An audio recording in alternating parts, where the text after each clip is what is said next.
Do I feel safe? No. My adrenaline just went up times 10. El Basuco le dan ganas de robar, matar. I'm getting out of here.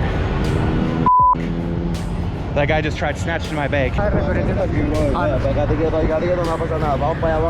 No.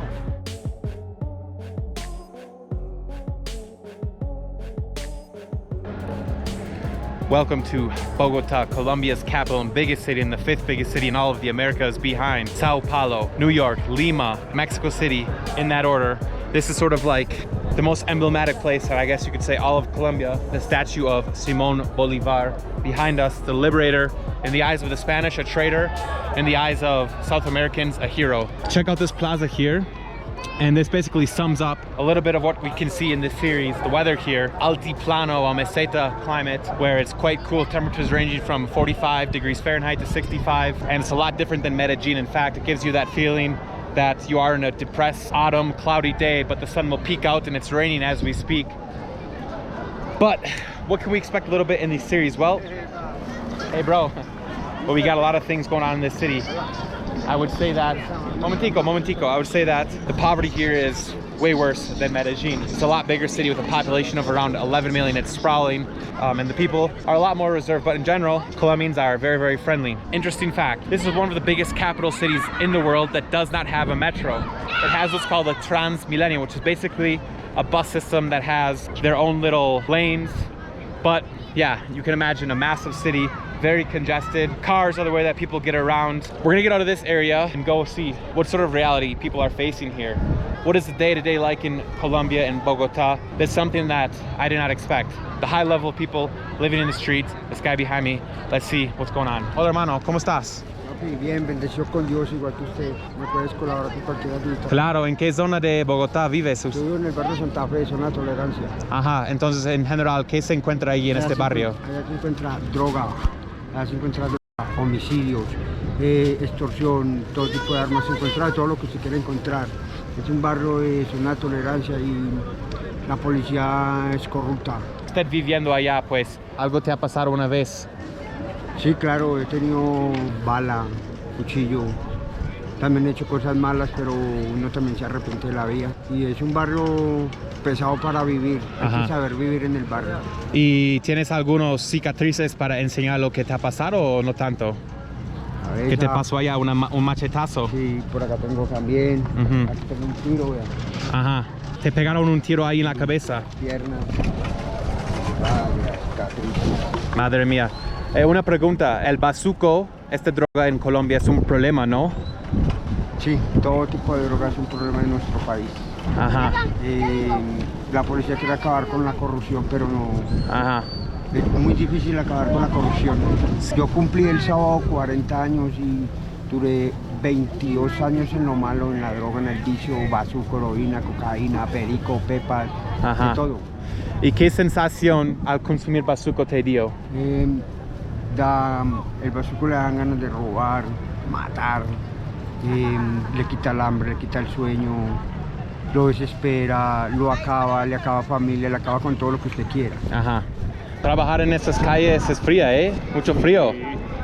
Hey guys, I'm kind of nervous, so we're gonna have a beer before, a cold beer in this cold weather. After all, I'm from Wisconsin. It's a tough life out here because, like, it rains like this for months of the year, right? And so when it's rainy, there's not people on the streets, therefore there's no sales being made. Life is tough out here in the streets of Bogota. ¿De dónde eres? Venezuela. Ah, eres venezolano también. Sí. Y aquí trabajando, pues nadie se mete contigo, pues obviamente es un poco difícil ganarse la vida aquí, pero al menos si estás trabajando la gente se respeta, ¿no? Claro, claro, sí. Yo llevo 5 años aquí ya y ya estoy un poquito... ¿Por qué uno decide venir a Bogotá y no a Medellín o otro sitio? ¿Aquí hay más trabajo? Sí, aquí hay más trabajo. Bueno, que Dios te bendiga. Igual. Viva Venezuela. Amén. Really important elections in Venezuela, the 28th. People are very, very, very nervous about the future of Venezuela. If Maduro wins, obviously they know it's rigged and the situation is going to get worse. I think it's going to get worse no matter what happens. Venezuela has suffered way too much. I don't think we've seen the worst, but I'm always praying for my Venezuelan brothers and sisters because, yeah, great people, great people. And something that's quite sad but has some truth to it is that pretty much any country in South America if there's a crime, right? Some guy murders someone on a motorcycle, the first person or the first nationality they blame is Venezuelans. They call them malandros, right? Criminals. Because ever since this crisis, this immigration crisis, we're talking back starting in 2013, all the malandros, they had nothing left to steal in Venezuela. So of course, the closest countries they can come to are countries like Colombia, Ecuador, Peru, Chile. And, you know, to be honest, they've been terrorizing, a lot of them have been terrorizing this part of the world. But behind all those bad people are 99% good Venezuelans just trying to get, you know, forward in life and send money back to their family. Like many Latin American countries live off of remittances, money made in the exterior, sent back, wire transfer, and that creates a whole massive black market of dollars, wire transfer fees, Cele, Wells Fargo.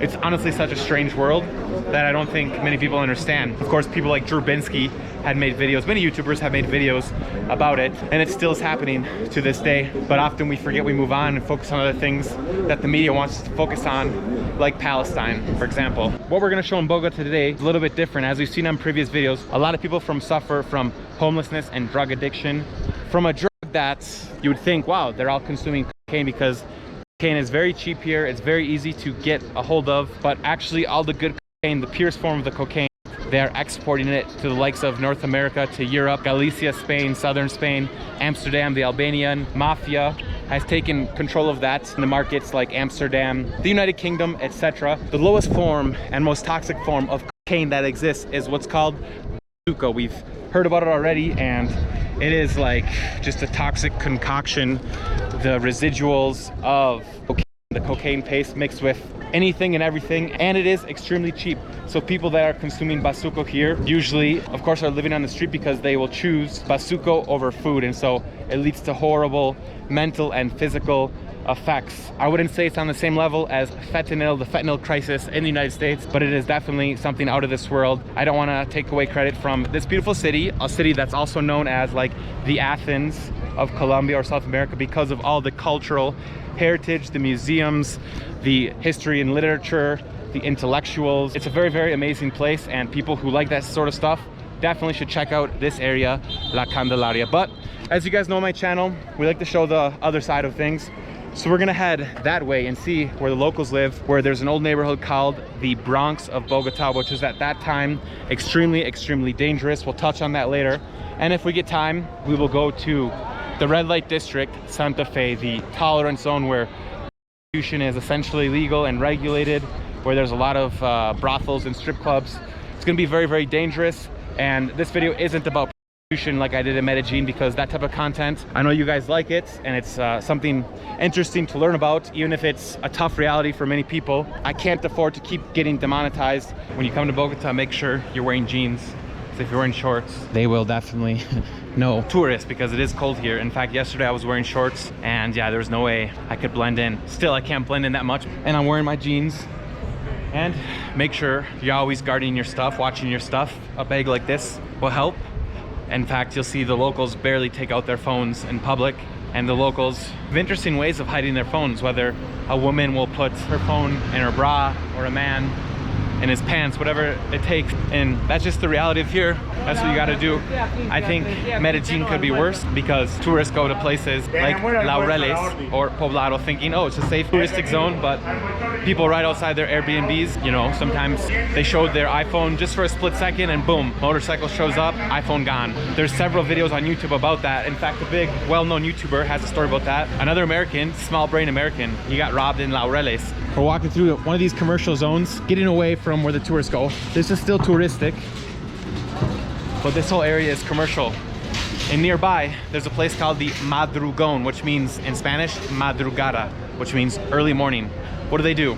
Those guys wake up really early, 3, 4, 5 in the morning. They bring loads of clothes from all over the country, all over the world. They sell in stock to all the local merchants who buy the clothes there at a lower price and then sell them in these stores to tourists. Buenas, ¿cómo estamos? Bien. This is the main carrera. We have some shoes up there. I don't know what that means. So let's cross the street. Buenas. This is Carrera Caracas. A look at the sprawling metropolis of Bogota. It is a very big city around 11 million people if you count all areas. This is where they sell everything, but you have to be a little more cautious here. As you can see, lots of clothes. Basically, anything you want to get is here. Buenas. And the further we get down, we got to be much more careful with the camera.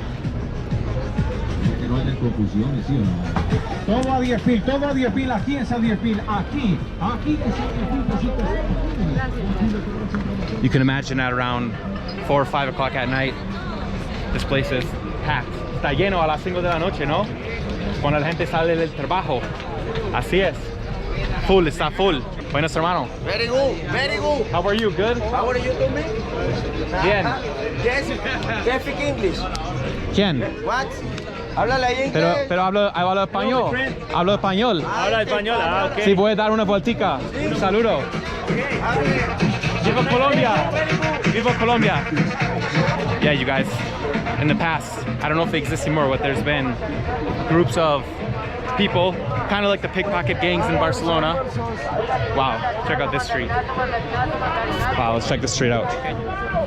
They come, boom, snatch your phone. Groups of 4 or 5, and then they disperse. So there's nothing really you can do about that. Like I said, you won't see any locals with their phones out around here. I'm definitely giving papaya right now, but it is what it is. It's a fun area to explore. This is the real Bogota, Colombia. Buenos días, señor. Estamos bien.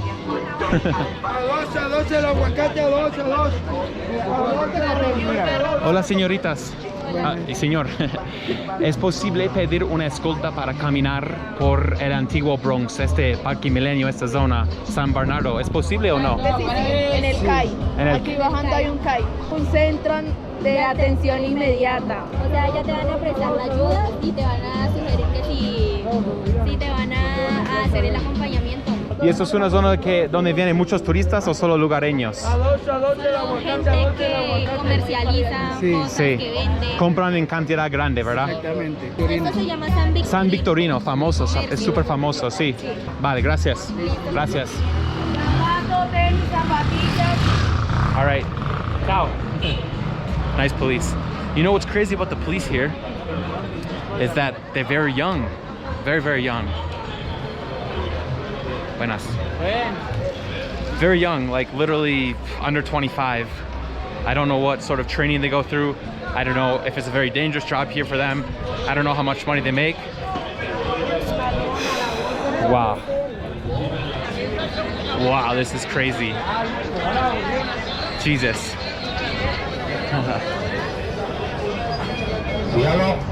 More police. Check it out. If you want to bring your girlfriend here to get some intimate Victoria's Secret, ¿qué tal? This is that area. My adrenaline just went up times 10. Check this out. I can't tell if these are real or airsoft because they put the cartridges right here, and then they have all these knives, and Carrie's saying that they should be prohibited because people could definitely rob you with a fake gun and you wouldn't think anything different. Oh, this must be like the street of like the military stuff. Check it out. Bogota and all these Colombian cities are sectored. They're divided into different sectors. One place you get all your hardware, one place you get all your auto mechanic stuff, one place all your ropa interior íntima, all that good stuff. It's quite interesting. Yeah, this is all military stuff, yeah. Colombians, if you're watching, how easy is it to get a legal pistol, a legal weapon in Colombia? I'm not talking about illegal. We could definitely go to a barrio. Money can get you anything anywhere, especially here. What happens is that here hay muchos seguridad privadas. Yeah, there's a lot of private security. Y visten así como Yeah, militares. private security is like a real popular job here, and they're not even police, I don't think, but they always have guns. Buenas. Wow. Buenas. All right, this was.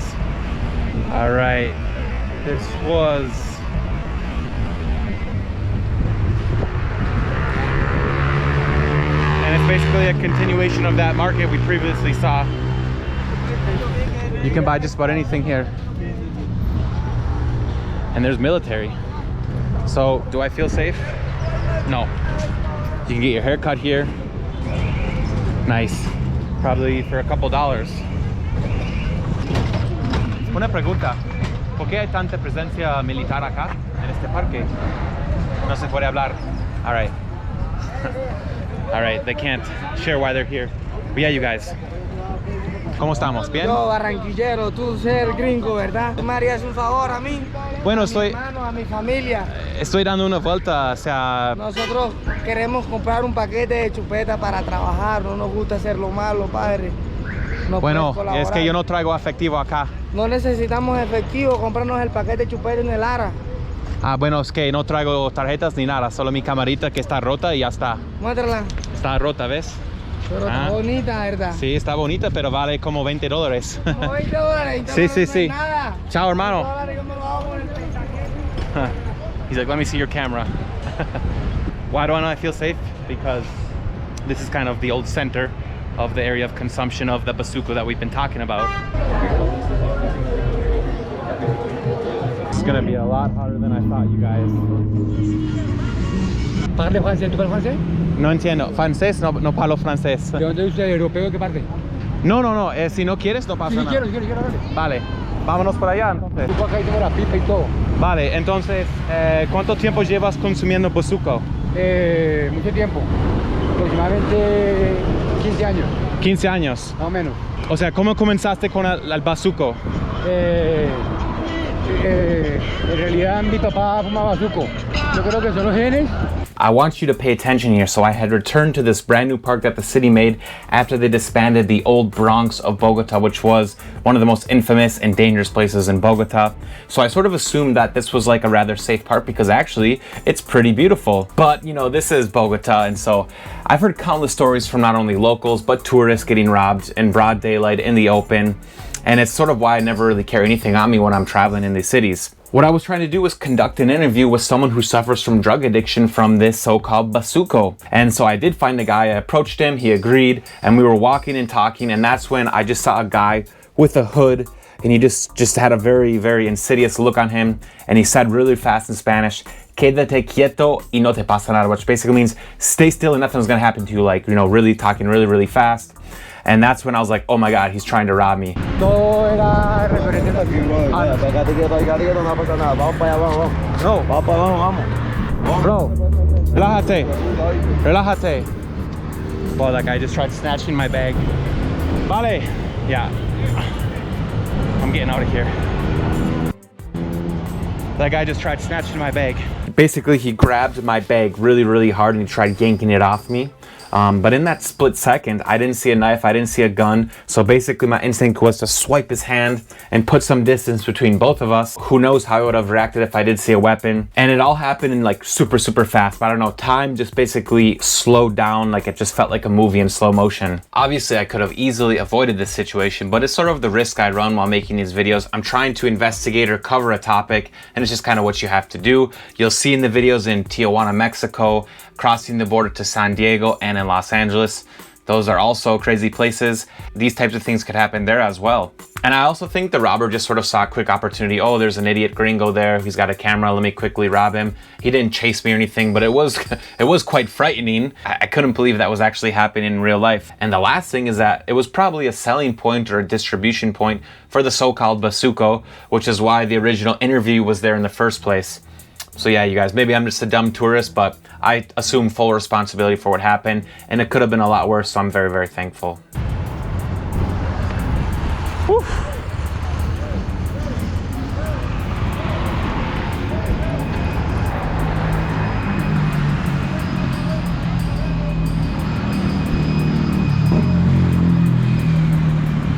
That guy just tried snatching my bag. Hold on. Vámonos por acá. Acá. Vale. Claro, pues diga que este lado porque hay gente muy Sí, ignorante, pesada. ignorante. ¿Qué efecto te hace el Basuco? Me calma la ansiedad, me tranquiliza. ¿Pero te da un susto o paranoia o no? Obvio, me da cierto vértigo. Si no lo consumo, es peor. ¿Cómo compara el Basuco con cocaína pura? No, muy diferente. La cocaína no es tan fuerte. Sí. Hay que cuidar mi seguridad primero, ¿entiendes? Tranquilo, por eso le dije ese lado más, que porque es que ahí es un punto De venta. Entonces la cámara... Este parque público, que es muy bonito, es un punto de venta. Ajá. Ah, entiendo. Entonces, ¿cuántas veces diariamente uno tiene que consumir para estar...? Todo el tiempo. Sí. Todo el tiempo que esté despierto. El único momento en el que no consumo, estoy durmiendo. ¿Pasas comer por consumir? No, también como, ya llevo mucho tiempo en esto, entonces ya tengo la capacidad de comer. Ajá. Pero recién empezando, no, obviamente que no. Vale. Y entonces, tu día a día es despertarse, buscar el Basuco. Trabajar primero para conseguirlo, porque dígame. ¿Y cuánto te puede costar un dosis de Basuco? 2.000 pesos. 2.000, Medio menos euro. que $1. Medio euro. Madre mía.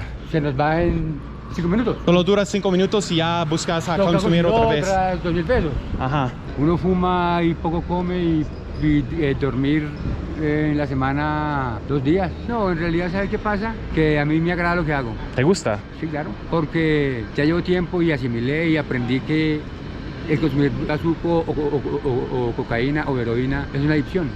Y eso es como el que tiene una enfermedad terminal. En mi caso, me toca consumir bazooka, ¿me entiende? Entonces, esa gente a la que le digo yo que enfermedad terminal, aprende a vivir con su enfermedad. Aprenden a vivir, yo aprendí a vivir con A vivir con esto, sí. Yo Igual aprendí que si yo con tengo diabetes o cáncer, pues le toca irse a hacer sus... Dios me ha tocado esto, la vida me ha tocado y...